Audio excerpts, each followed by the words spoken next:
My name is Harry Scott, and I'm here today with Dr. Shu Ping to discuss her most recent painting of Country Dream Restaurant. Not many people know this, but the Country Dream Restaurant was actually an old trading post back in the, if I'm not mistaken, 1700s, and of course transformed into what you see today. Dr. Maroney, what drew you most to this particular painting when you first came upon it?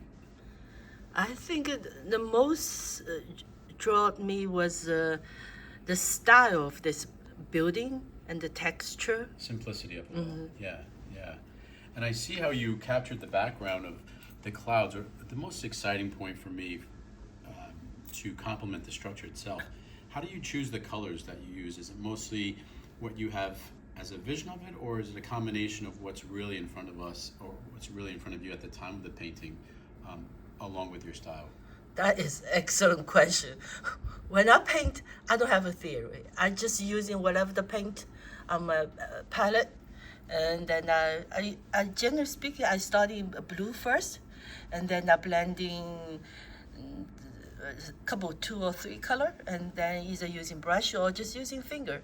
And beauty of, because it's oil painting, you literally can do layer after layer after layer until you're happy with the results. Now I see you've really caught the wood itself and not overdoing the grain structure of it. But are you mostly drawn to organic structures, or does it matter if they're vinyl? That is another excellent question. I don't like plastic. I love natural element like 5 water tree. 中国叫木金水土 5 elements. Most natural elements will speak to me.